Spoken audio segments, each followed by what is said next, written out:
à ce qu'on se parle de façon franche, que vous compreniez ce qui se passe, là où nous sommes et vers où on pourrait aller. Et j'insiste, où on pourrait aller, parce que c'est une condition, ça dépendra de vous.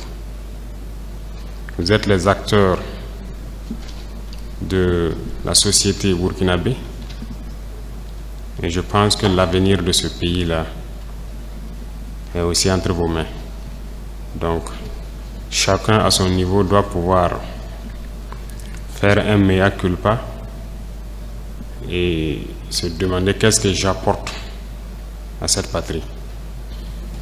C'est peut-être parce qu'aussi il n'y a pas eu de langage de vérité que les gens ne comprennent pas en fait ce qui se passe. Je parie que beaucoup de gens ignorent sérieusement la situation dans laquelle nous nous trouvons. Nous sommes à Ouagadougou, très souvent à Bobo-Dioulasso, dans tout cas dans les grandes villes, et la vie est tout autre. Mais hors de ces villes, vous n'imaginez même pas ce qui se passe. Est-ce que tout le monde est conscient que le territoire est presque perdu? En tant que militaires, nous reconnaissons notre responsabilité. Mais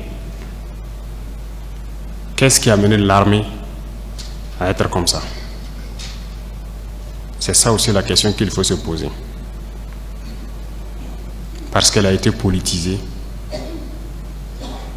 Elle a quitté même son fondement. Il faut avoir le courage de se le dire. L'armée a été infiltrée.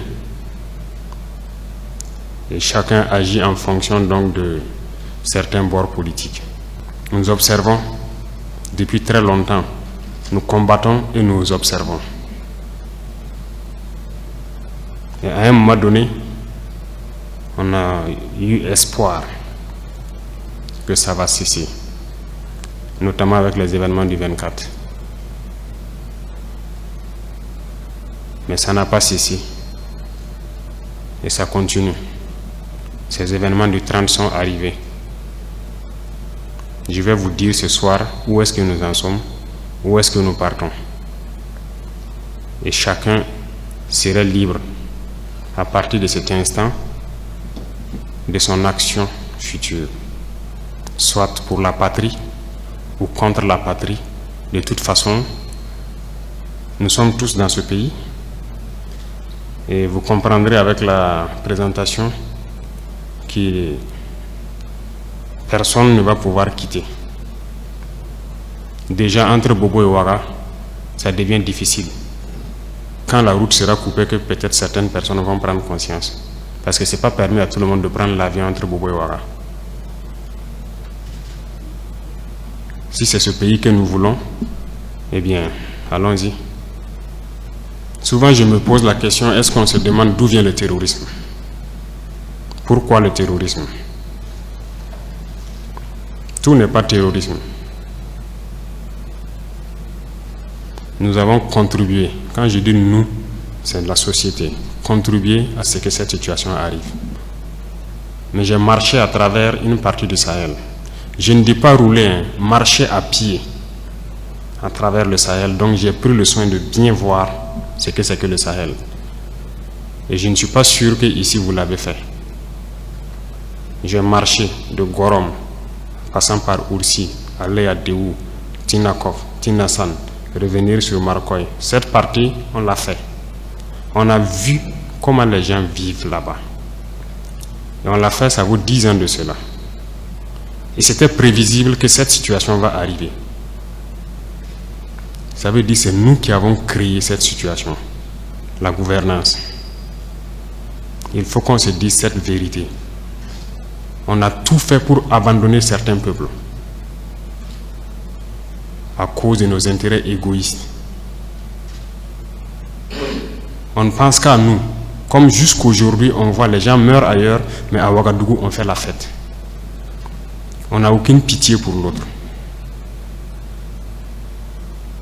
J'ai marché à travers ces zones, je les vois trimballer des bidons, marcher des kilomètres pour aller chercher l'eau, Je les ai vus en train de marcher des kilomètres pour trouver l'eau pour le bétail et le bétail qui meurt en cours de route. Il n'y a pas de route là-bas. Il n'y a pas de route. Comment même un camion même pourrait arriver là-bas, ne serait-ce qu'avec un peu de tourteau pour que leurs animaux puissent manger? Il n'y a rien là-bas. Qu'avons-nous construit là-bas? Qu'avons-nous fait là-bas? Quel projet de développement avons-nous envoyé là-bas? Est-ce qu'on s'occupe même de leur vie? Rien que simple eau. Qu'avons-nous fait de sérieux dans ces zones? C'est la question qu'il faut se poser. Et le territoire de cette partie, c'est hors de contrôle. Qui en est responsable? C'est nous. C'est nous. Il faut que chacun accepte ça. Nous avons toujours le slogan que c'est un pays pauvre. Vous êtes bien conscient que le pays n'est pas pauvre. C'est parce qu'on est méchant. On est sérieusement méchant entre nous. Les jeunes n'ont rien à faire. On a des terres cultivables. On a de l'eau. Comment on peut ne pas vouloir faire quelque chose pour eux? J'ai vécu à Djibo, avant même le début de la crise. J'ai échangé avec les jeunes de Djibo. La seule route Kongoussi-Djibo, les camions ne viennent plus parce que les ponts datent des années 50 et les camions tombaient. Donc les camions ont décidé de ne plus venir. Ils produisent en allant à Nassumbu à Bouro, ils produisent la tomate, ils produisent beaucoup de choses. Tout pourri. Ils n'arrivent pas à vendre. Leur marché de bétail, vous quittez Djibo jusqu'à Pétékoli, ils sont là avec leur bétail, ils n'arrivent pas à vendre. Mais vous voulez qu'ils fassent quoi, les jeunes? J'ai écrit un rapport en son temps pour qu'on puisse au moins se réparer cette route. La guerre n'était pas là. Personne ne viendra me dire le contraire. J'étais à Djibo, j'ai vécu là-bas. On n'a rien fait. Rien. Qui en est responsable? Il faut que chacun fasse son introspection et se rende que nous sommes les coupables de cette situation. J'ai fait l'Est. Aujourd'hui, on parle de Mansilla, de Tankwalou et autres. Je vous le répète encore, qui est responsable? Quand un seul fleuve, la Sirba, empêche que quelqu'un quitte Mansilla vers l'arrière en saison pluvieuse, pendant combien d'années on n'a jamais pu faire un seul pont sur la Sirba pour les permettre de communiquer avec le Burkina? Prenez la carte, vous regardez, cette zone est encerclée par un fleuve, la Sirba. Qu'avons-nous fait? Du côté de Tankwalou, j'ai écrit encore un rapport que j'ai remis au haut-commissaire quand j'étais là-bas, pour que les gens fassent pardon pour faire ne serait-ce qu'un pont entre Tankwalou et le reste. Qu'avons-nous fait? Mais posons-nous les questions. Nous sommes responsables du malheur qui nous arrive. Si on ne change pas de manière d'être, ne croyez pas que nous allons être là encore, dans ces salles climatisées à nous regarder. Non. Non. D'autres ne peuvent pas être là à souffrir pendant que d'autres sont dans un luxe insultant. On a été prévenus. On n'a jamais voulu écouter. Toute cette bamboula que nous faisons dans les villes, tout peut cesser du jour au lendemain. Si on n'arrête pas ce que nous sommes en train de faire. Je sais que personne ne vous a déjà parlé comme ça, mais je vous le dis aujourd'hui franchement. Et chacun pourra choisir ce que nous voulons du Burkina. Je ne suis pas politicien. Je n'ai pas de langue de bois. Moi, je suis un militaire. Et je préfère vous dire la vérité. Chacun est libre de prendre ou de laisser. Tout le monde roule dans sa voiture, tout le monde vit bien. On mange matin, on mange midi, on mange le soir. On fait ce que nous voulons faire. On est libre de parler, de dire ce que nous voulons. C'est la démocratie, c'est le droit, c'est tout. C'est tout ce que nous connaissons à Ouagadougou. Mais allez-y les voir. Les enfants qui ont la peau sur les os.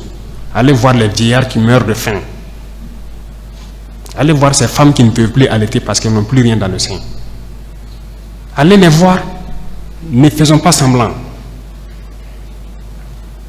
Si nos journalistes n'ont pas le courage d'aller sur le terrain et vous ramener ces genres d'images, parce qu'on veut laver l'image du Burkina, je vous dis que c'est faux, ça existe. Quand je vous parle des gens qui mangent l'herbe, celui qui veut contester, je l'amène demain à aller voir. Ça continue, ça n'a même pas cessé. Parce qu'on a pu ravitailler certains villages, mais d'autres pas encore, on est toujours en route. Aucun civil ne peut daigner même soutenir aussi avec des camions pour qu'on puisse être solidaire vis-à-vis de ces populations-là. C'est quelle intégrité? C'est quoi l'intégrité? Burkina Faso, c'est quoi? C'est ça qui nous a révoltés.